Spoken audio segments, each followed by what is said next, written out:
अस्सलाम वालेकुम dear student, welcoming class of bio second year. Student, last lecture में हम लोगों ने ओस्मो रेगुलेशन के बारे में स्टडी किया था। ओस्मो रेगुलेशन क्या होता है, तो नेक्स्ट हम लोग उसी का आगे कंटिन्यू करेंगे। ओस्मो रेगुलेशन हमने डिफरेंट उसके बारे में पढ़ा था, इन्वायरमेंट्स में कैसे होती है, अगर सेल के बाहर इन्वायरमेंट कैसा है, हाइपरटोनिक है, हाइपोटोनिक है, आइसोटोनिक है, देन क्या क्या उसके अंदर सेल के अंदर चेंजेस आती हैं। ये हमने अपने प्रीवियस लेक्चर में डिस्कस कर दिया था। नेक्स्ट स्टार्ट करते हैं हम लोग आज अपना osmo regulation in plants. Student, osmo regulation करवाना क्यों जरूरी होता है? अगर ओस्मो रेगुलेशन नहीं करवाएंगे तो सेल या तो ब्रस्ट कर जाएगा या फिर श्रिंक कर जाएगा। अगर एक्स्ट्रा वाटर सेल के अंदर ऐड होता जाएगा और ओस्मो रेगुलेशन नहीं हो रही, वाटर को मेंटेन नहीं किया जा रहा, तो एक लेवल ऐसा आता है कि सेल के अंदर पानी बहुत ज्यादा होता है, लिमिट से ज्यादा हो जाता है, जिसकी वजह से फिर सेल रस्ट कर जाता है, फट जाता है। और दूसरी कंडीशन में देखें, अगर पानी जो सा है सेल के अंदर ऐड नहीं हो रहा, बल्कि जो वाटर जो सेल के अंदर था वो यूज होता जा रहा है, तो सेल के अंदर पानी कम होता जाएगा, जिसकी वजह से एक स्टेज ऐसी आएगी कि सेल श्रिंक हो जाएगा। ओस्मो रेगुलेशन उसमें मेंटेन नहीं हो रही, वाटर को मेंटेन नहीं किया जा रहा, तो दोनों कंडीशंस एनिमल की बॉडी के लिए हार्मफुल होती हैं। तो ओस्मो रेगुलेशन फिर करवाना बहुत ज्यादा जरूरी है। ओस्मो रेगुलेशन बेसिकली कहते हैं कि इसे है maintenance of water and salt within the cell और बॉडी। सेल या बॉडी के अंदर वाटर या साल्ट को मेंटेन करवाना ओस्मो रेगुलेशन होता है। तो स्टूडेंट, आप लोगों को पता ऑर्गेनिज्म दो टाइप के होते हैं, प्लांट्स होते हैं और एनिमल्स होते हैं।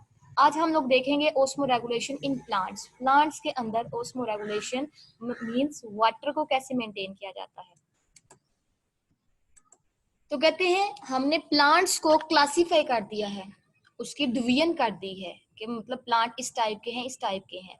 किसकी बेस पे? अकॉर्डिंग टू देयर हैबिटाट्स, कि वो कहाँ पे रहते हैं, उसकी बेस पे हम लोगों ने प्लांट्स को क्लासिफाई कर दिया है। तो बेसिकली प्लांट्स की फिर कितनी टाइप्स होंगी अकॉर्डिंग टू देयर हैबिटेट, वो हम लोग डिस्कस करते हैं।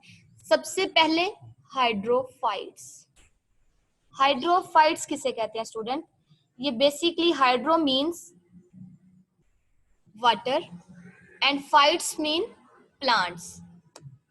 हाइड्रोफाइट्स ऐसे प्लांट्स जो बहुत ज्यादा अबंडेंट, जहां पे वाटर पाया जाता है वहां पे ये ग्रो करते हैं। हम लोग कह सकते हैं ऐसे प्लांट जो अबंडेंट वाटर सप्लाई में ग्रो करते हैं, उनको हम लोग हाइड्रोफाइट्स का नाम देते हैं। ऐसे प्लांट जिनके इर्द गिर्द का इन्वायरमेंट जो है उसमें बहुत ज्यादा पानी पाया जाए और वो प्लांट वहां पे ग्रो करें, then they are called hydrophytes. Clear student? तो हाइड्रोफाइट्स क्या है? ऐसे प्लांट्स जो अबंडेंट वाटर में ग्रो करें। एग्जाम्पल हम लोग इसकी बताते हैं, क्या है?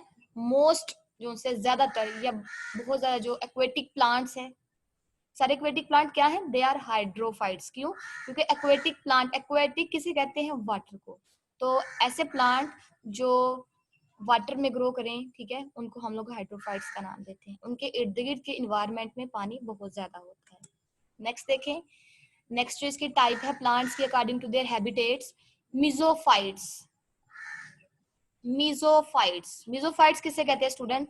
मीजो मीन मॉडरेट, मॉडरेट मतलब दरमियाने दर्जे का, फाइट्स मीन प्लांट्स, ऐसे प्लांट्स जो मॉडरेट सप्लाई ऑफ वाटर में ग्रो करें। क्या मतलब है इसका? कि ऐसे प्लांट जो उस जगह पे ग्रो करें जहां पे ना वाटर कम होता है और ना बहुत ज्यादा होता है, अकॉर्डिंग टू देयर रिक्वायरमेंट वहां पे पानी पाया जाता है।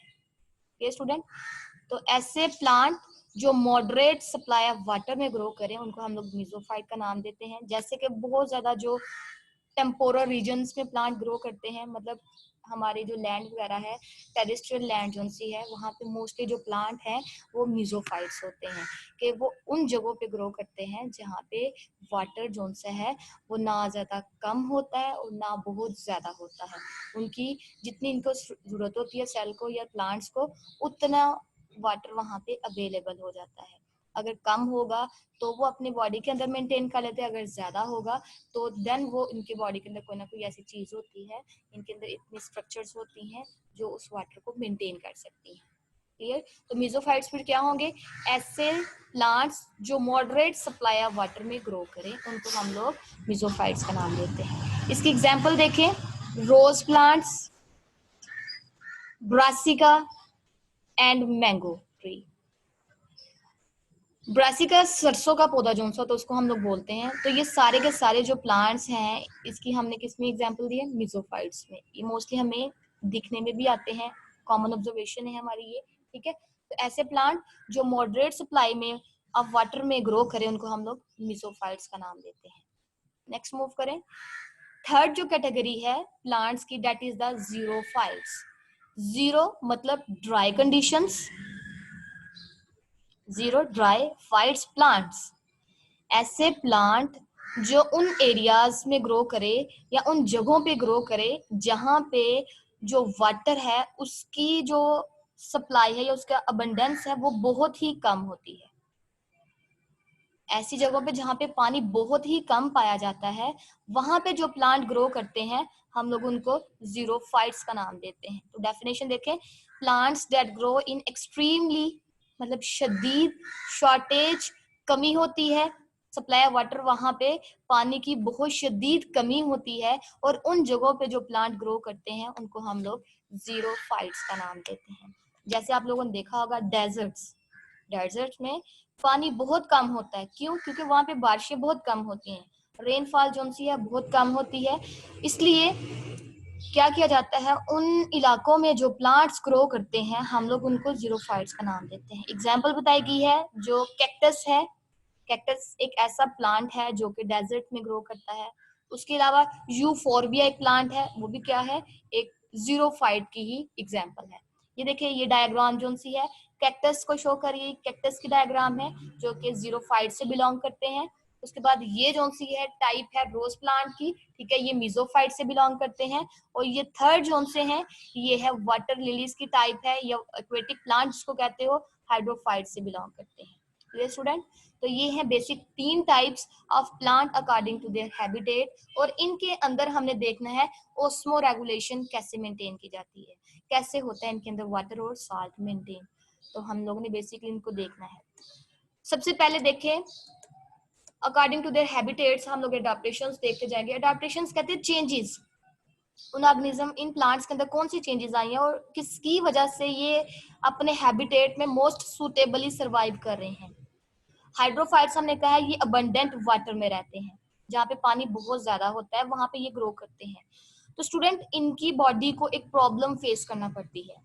वो क्या है, इनकी प्रॉब्लम क्या होगी कि जो, क्योंकि एक्सटर्नल इन्वायरमेंट में पानी बहुत ज्यादा है, ठीक है, ये प्लांट है और यहाँ पे वाटर बहुत ज्यादा है। अब क्या होगा, वाटर जोन से है, हमने लास्ट लेक्चर में डिस्कस किया था कि जब पानी बाहर ज्यादा होता है तो ऑर्गेनिज्म की बॉडी के अंदर वाटर एंटर करने की कोशिश करता है। तो यहाँ से देखें, वाटर इसकी बॉडी के अंदर, प्लांट की बॉडी के अंदर एंटर होना शुरू हो जाएगा।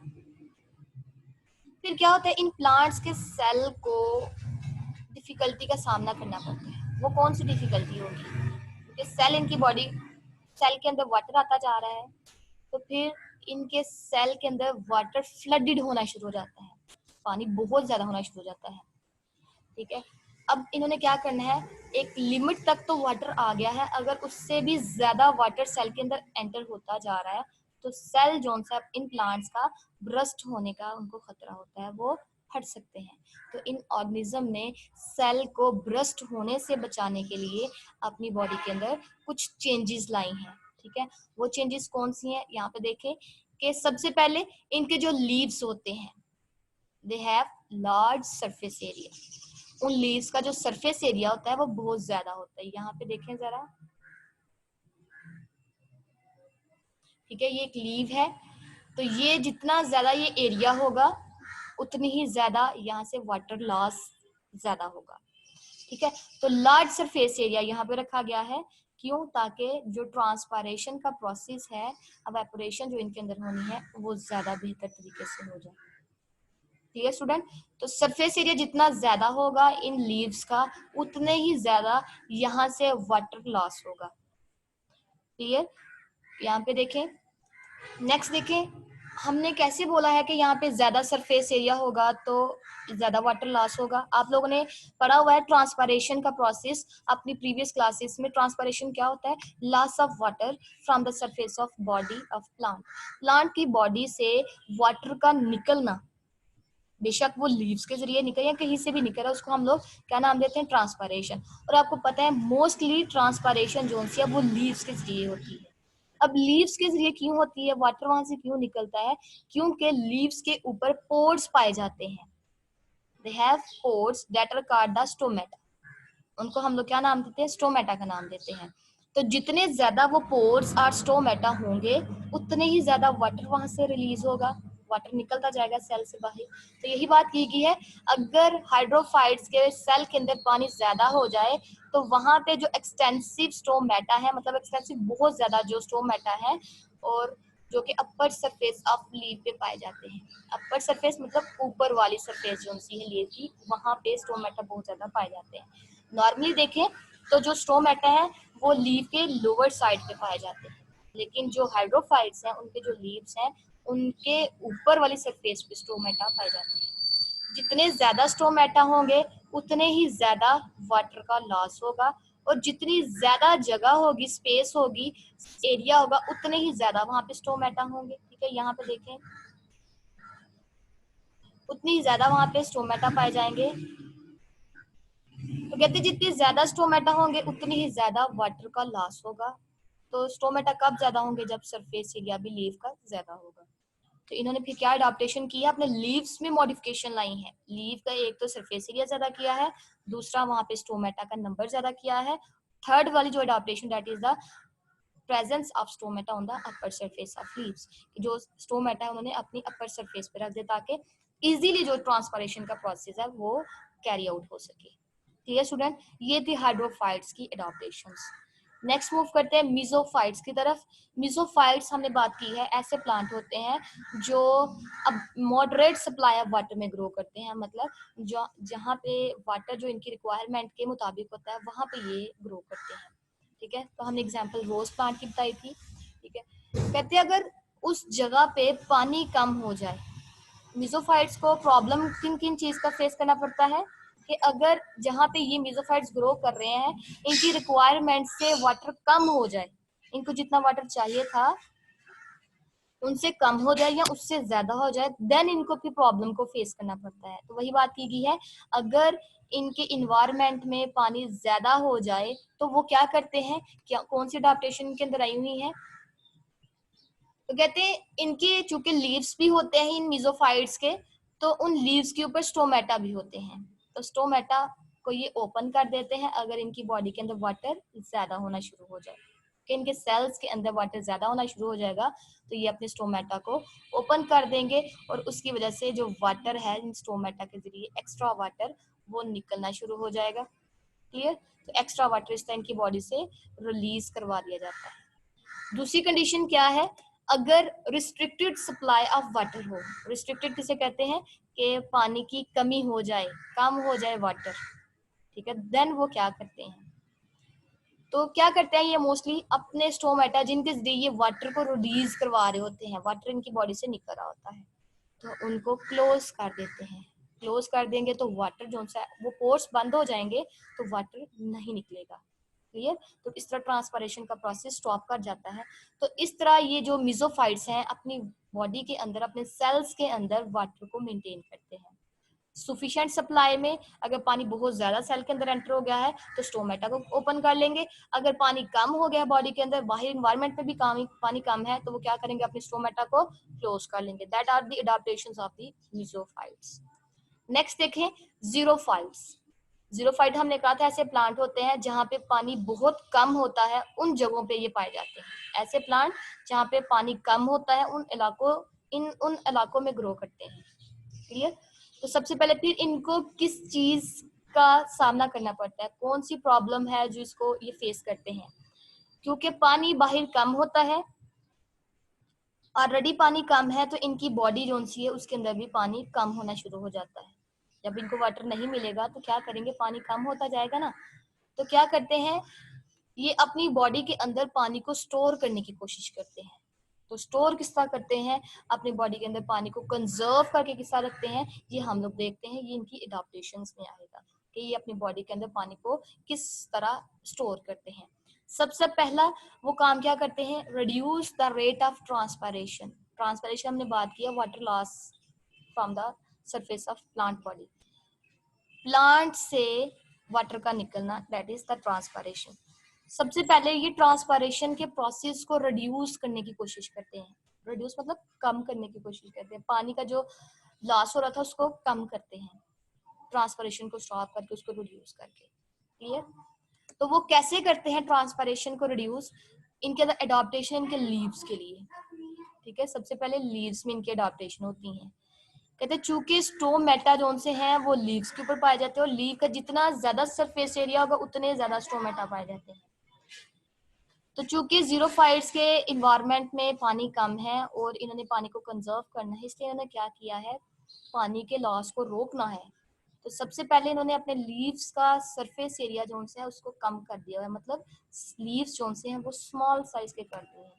देखिए यहाँ पे इनके लीव्स जोन से हैं ये वाले, ये स्मॉल साइज के हैं, ठीक है। यहाँ पे देखो तो ये लार्ज साइज के हैं, ठीक है। तो सबसे पहला काम इन्होंने क्या किया, अपने लीव्स को स्मॉल कर दिया है। क्यों स्मॉल किया है, ताकि सरफेस एरिया जोन सा है वो कम हो सके। सरफेस एरिया कम होगा तो ट्रांसपायरेशन भी ऑटोमेटिकली कम होना शुरू हो जाएगी। Second one that is the thickness of leaf. जो लीव्स की जो थिकनेस है, मोटाई जिसको कहते हैं, वो ज्यादा करती है। लीव अपने थिक कर दिए, इनके लीव्स देखें हाइड्रोफाइट्स के तो वो पतले होते हैं, जबकि इनकी तरफ आ जाए जीरोफाइट्स की तरफ तो इनके लीव्स जो से बहुत ज्यादा थिक होते हैं, मोटे होते हैं। इन्होंने दो अडेप्टेशन की हैं, लीव्स को स्मॉल कर दिया है और थिक कर दिया है। स्मॉल क्यों किया, ताकि स्टोमेटा कम हो जाए, और थिक क्यों किया है, ताकि जो इनके वाटर जो निकल रहा था, जितनी ज्यादा चीज थिक होगी वहां से लॉस ऑफ वाटर भी पॉसिबल कम होता जाता है, ठीक है, कम होता जाता है लॉस ऑफ वाटर। इस तरह इन्होंने लीव्स को स्मॉल कर दिया, थिक कर दिया। Second one that is the cuticle. Cuticle क्या है स्टूडेंट, एक लेयर होती है। क्यूटिकल बेसिकली एक लेयर का नाम है, जैसे हम लोग यहाँ पे लीव ड्रा करें तो ये एक लीव है, तो इसके लीव के अपर सरफेस पे एक क्यूटिकल, एक पतली सी लेयर पाई जाती है, that is called the cuticle, जो वैक्सी होती है। वैक्सी मतलब बहुत ज्यादा वैक्स इन नेचर होती है इसकी, ये भी बहुत ज्यादा थिक होती है और लेदरी होती है। लेदरी मतलब लेदर से इसको तशबीह दिया गया है कि लेदर के जो कपड़े होते हैं या लेदर के जो टाइप है वहां से वाटर लॉस नहीं होता, वाटर नहीं निकलता, ठीक है। तो क्यूटिकल जब किसी सेल के, किसी लीव के इर्द गिर्द पाई जाएगी तो वहां से लॉस ऑफ वाटर रोक दिया जाता है। क्यों, क्योंकि जो क्यूटिकल है it act as an insulator, insulator के तौर पे काम करती है, वाटर को निकलने नहीं देती, ठीक है। तो इस तरह क्यूटिकल की वजह से भी फिर वाटर के लॉस से बचा जा सकता है। तो हाइड्रोफाइट्स में ये एक प्रोमिनेंट अडॉप्टेशन है, ठीक है। स्मॉल लीव्स हैं उनके, थिक होते हैं और इनके लीव्स के ऊपर क्यूटिकल पाई जाती है। इसके अलावा देखें फोर्थ पॉइंट कौन सा है कि इनके जो स्टोमेटा होते हैं present on the lower surface of the leaves.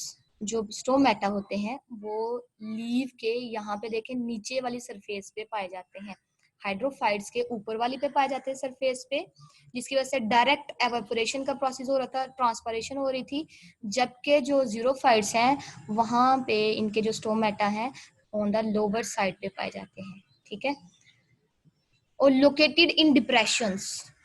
Fifth जो पॉइंट है वो क्या है कि जो स्टोमेटा है वो गहराई में पाए जाते हैं पत्तों की।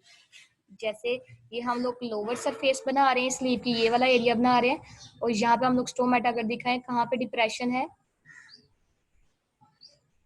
इस तरह लीव्स के अंदर जाके ये स्टोमेटा प्रेजेंट होते हैं, गहराई में जाके ये, तो यहाँ पे स्टोमेटा प्रेजेंट होते हैं। जबकि जो बाकी जो उनसे प्लांट है जिनकी हमने बात की है उनके डिप्रेशन पे नहीं बल्कि उनके इस एरिया में पाए जाते हैं, इस जगह पे, यहाँ पे, ये वाली जगह पे, ठीक है। लेकिन जो जीरोफाइट्स हैं उनके जो स्टोमेटा है वो डिप्रेशन में पाए जाते हैं। क्यों, क्योंकि वहां से वाटर को लॉस करना थोड़ा सा मुश्किल होता है, क्योंकि वो गहराई में पाए जाते हैं, इसलिए उनको वाटर लॉस जो है वहां से मुश्किल होता है, क्लियर। नेक्स्ट देखें, ड्राइएस्ट सीजन्स में जो डेजर्ट में प्लांट ग्रो करते हैं, अगर वहां पे बहुत ज्यादा पानी की कमी हो जाए, पहले तो थी लेकिन उससे भी ज्यादा कमी हो जाए, तो क्या होता है ड्राई सीजन में, क्या होता है। एग्जाम्पल बताई गई है कैक्टाई, ये एक प्लांट है, यहाँ पे आपको शो भी करवाया जा रहा है, ठीक है। कैक्टाई जो सा है वो क्या करता है, शेड देयर लीव्स, शेड मतलब उतार देता है लीव्स अपने पत्तों को, टू स्टॉप ट्रांसपायरेशन, क्योंकि बाहर पानी की शदीद तरीन कमी हो गई है और उसकी वजह से उसकी बॉडी को वाटर नहीं मिल रहा। वो चाहता है कि अपनी बॉडी के अंदर जो पहले से वाटर मौजूद है उसको रिलीज ना करवाए, उसको बाहर ना निकाले, ठीक है, उसको मेंटेन रखे बॉडी के अंदर। तो फिर वो क्या करता है, अपने लीव्स को शेड ऑफ करना शुरू करता है, शेड ऑफ करता है, उतारना शुरू कर देता है। तो ऑलमोस्ट शेडिंग की वजह से ऑलमोस्ट 90%, ऑलमोस्ट कह सकते हो कंप्लीटली, जो ट्रांसपायरेशन का प्रोसेस है वो स्टॉप हो जाता है, क्योंकि ज्यादातर हमने पीछे बात की है जो ट्रांसपायरेशन का प्रोसेस है वो लीव्स की वजह से हो रहा है, बिकॉज लीव्स के ऊपर स्टोमेटा थे। अब जब लीव्स ही उतर गए हैं तो ट्रांसपायरेशन का प्रोसेस जो है ऑलमोस्ट स्टॉप हो जाता है। यहाँ पे देखें, आपको कहीं पे भी इसके लीव्स वगैरह नजर नहीं आ रही होंगे। ये स्टूडेंट, नेक्स्ट देखें, डज, फिर कहते हैं अगर इनके लीव्स नहीं हैं तो हमने देखा था प्लांट की एक बहुत ज्यादा इंपॉर्टेंट करेक्टरिस्टिक थी कि लीव्स की वजह से वो क्या बना रहे थे, अपनी फोटोसिंथेसिस कर रहे थे, फूड बना रहे थे। अब चूंकि इनके अंदर लीव्स ही खत्म हो गए हैं, लीव इनकी बॉडी के ऊपर प्रेजेंट ही नहीं है, तो फिर इनके अंदर फोटोसिंथेसिस होगी। तो फोटोसिंथेसिस का जो प्रोसेस है फिर with the help of stem carry out करवाया जाता है। स्टेम जो सा फिर फोटोसिंथेटिक ऑर्गन के तौर पे काम करता है। क्यों, फिर इनका जो स्टेम है वो ग्रीनिश कलर का हो जाता है, क्यों, उसके अंदर क्लोरोफिल पाया जाता है, ठीक है। तो फिर उसके अंदर क्लोरोफिल है तो मतलब वहां पे फोटोसिंथेसिस भी होगी। तो फिर कहते हैं जब लीव्स उतर जाते हैं तो फिर जो इनके स्टेम है वो एक्ट करते हैं एज अ फोटोसिंथेटिक ऑर्गन, मतलब फोटोसिंथेसिस फिर कहाँ पे हो रही होगी, स्टेम के अंदर होती होगी। तो इस तरह की फूड भी बनती जाती है। दूसरा, जो स्टोरेज ऑर्गन है वो भी स्टेम ही होगा, चीजें जो जिसके अंदर स्टोर हो रही होंगी वो भी स्टेम के अंदर होंगी, so that they are part the storage organ of cacti. Clear student. तो ये थी कुछ एडाप्टेशंस जो डिफरेंट इन हैबिटेट्स में डिफरेंट प्लांट्स को फेस करने पड़ती हैं, सॉरी जो अपनी बॉडी के अंदर वो मेंटेन करते हैं। क्यों करते हैं, ताकि जो प्रॉब्लम इनको फेस आ रही है उसको वो क्या कर सके, क्या उसको बैलेंस करवा सके, प्रॉब्लम्स को खत्म कर सके। तो इनके लिए वो अपनी बॉडी के अंदर एडाप्टेशंस करते हैं, अपनी बॉडी के अंदर चेंजेस लाते हैं, जैसे हमने डिस्कस किया लीव्स में चेंजेस आती हैं, उनके बॉडी स्ट्रक्चर्स में थोड़ा सा चेंज आता है, ठीक है। तो इस तरह के हमने एडाप्टेशंस देखी हैं। ये स्टूडेंट, नेक्स्ट देखते हैं, ये तो प्लांट के रिलेटेड था। नेक्स्ट जो टॉपिक है हमारा osmo regulation in animals. Animals के अंदर ओस्मो रेगुलेशन कैसे मेंटेन की जाती है।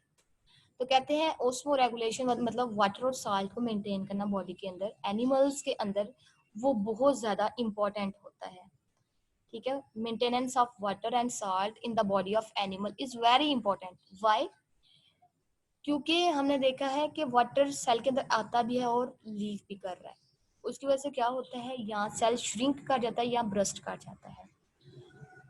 लेकिन हमने एनिमल्स के बारे में क्यों बात की कि इसके अंदर बहुत ज्यादा जरूरी है, क्योंकि प्लांट जो से होते हैं उनके सेल के इर्द गिर्द सेल वॉल होती है, एक थिक लेयर होती है जो प्लांट सेल को ब्रस्ट होने से बचाती है, क्लियर। तो उसकी वजह से प्लांट सेल जो से होते हैं वो फटते नहीं है, उनको इतनी प्रॉब्लम फेस नहीं करनी पड़ती अगर वाटर इसके अंदर ज्यादा भी हो जाए, ठीक है।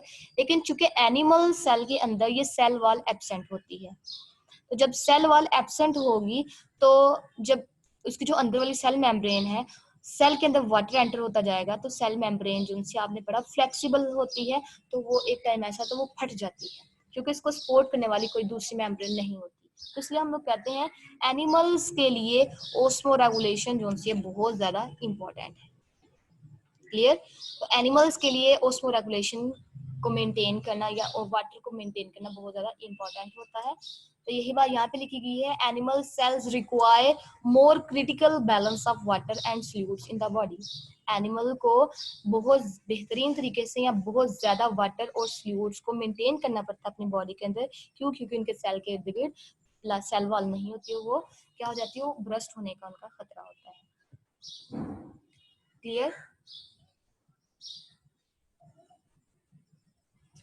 जीरो मतलब ड्राई कंडीशंस में, जीरो ड्राई, क्लियर। नेक्स्ट देखें स्टूडेंट, कहते हैं अगर इन एनिमल्स के सेल के अंदर वाटर गेन और लॉस नहीं हो तो क्या होता है, ये सेल जो से सरवाइव नहीं करते। जैसे अगर हम लोग यहाँ पे एक सेल ड्रा करते हैं, एनिमल सेल, यहाँ पे साल्ट भी है और इसके अंदर वाटर भी है, ठीक है। अगर सेल के अंदर वाटर आता जा रहा है, आता जा रहा है, आता जा रहा है, तो इसके अंदर सेल के अंदर पानी भर जाएगा, ठीक है। और इसकी वजह से जो सेल के अंदर साइटोप्लाज्म है उसकी पीएच भी चेंज होगी, मतलब पहले अगर कंसंट्रेटेड था फिर वो डाइल्यूट होना शुरू हो जाएगा, ठीक है।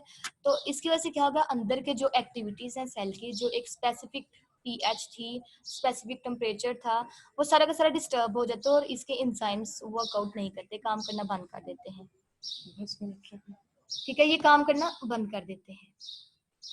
तो ये एनिमल्स क्या करते हैं, चूंकि इनको अपने सेल के पीएच को मेंटेन करना है, टेम्परेचर को मेंटेन करना है, ताकि एंजाइम सही तरह से काम कर सके, तो ये ऑर्गेनिज्म क्या करते हैं, एक्स्ट्रा वाटर को रिलीज करना होता है, इन्होंने निकालना होता है, तो निकालना शुरू कर देते हैं। अगर इनके सेल से ये वाटर रिलीज नहीं होगा तो इनका सारा का सारा काम करने का जो तरीका है या वाटर एक्टिविटीज जो सी हैं इसकी सारी की सारी वो डिस्टर्ब हो जाएंगे, सेल का फंक्शन स्टॉप हो जाता है, ठीक है। और इसके ऑपोजिट साइड पे देखें, अगर सेल के अंदर से वाटर निकलता जा रहा है, निकलता जा रहा है, तो अंदर वाटर की कमी हो जाएगी, वाटर शॉर्टेज हो जाएगी, ठीक है। तो उसकी वजह से भी ये डिफरेंट जो काम हो रहे थे सेल के अंदर वो भी रुक जाते हैं। तो दोनों कंडीशन के लिए क्या चाहिए, वाटर का एक मैक्सिमम लेवल इसके अंदर मेंटेन करना होता है। अगर ज्यादा होगा तब भी प्रॉब्लम होगी, अगर कम होगा तब भी प्रॉब्लम होगी। तो इसलिए कहते हैं जब तक सेल से वाटर निकल नहीं रहा या वाटर आ नहीं रहा तो तब तक ये सेल जो सा प्रॉपरली फंक्शन नहीं करता। अगर ऐसा वाटर गेन नहीं होगा या वाटर लॉस नहीं होगा तो सेल का सर्वाइव करना मुश्किल हो जाता है, ठीक है, दे कैन नॉट सर्वाइव। इस वजह से इनको सर्वाइव करने के लिए वाटर को ये कॉन्टिन्यूसली एंटर करते हैं सेल के अंदर या उसको निकालते रहते हैं। अगर ज्यादा हो जाएगा तो उसको निकाल देंगे, अगर कम हो जाएगा तो उसको अपनी सेल के अंदर एंटर करना शुरू हो जाएंगे, ठीक है।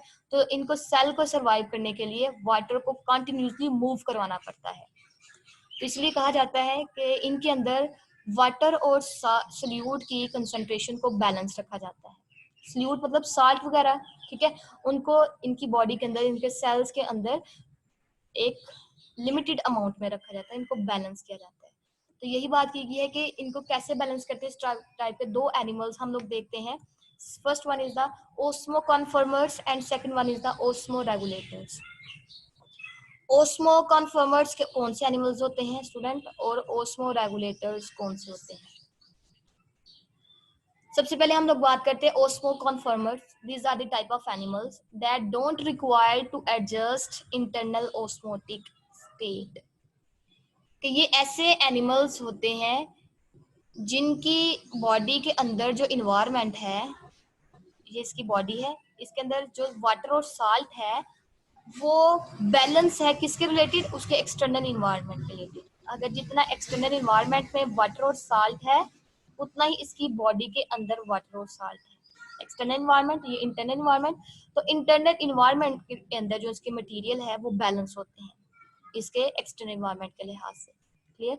तो इनको ना फिर क्या होता है, अगर दोनों इक्वल अमाउंट में यहाँ चीजें प्रेजेंट है, यहाँ भी इक्वल अमाउंट में है, तो क्या होगा, इनको किसी चीज की जरूरत नहीं पड़ती, ना वाटर को निकालने की जरूरत पड़ती है ना वाटर को एंटर करने की जरूरत पड़ती है। क्यों, क्योंकि इक्वल है दोनों अमाउंट में, बाहर भी और अंदर भी।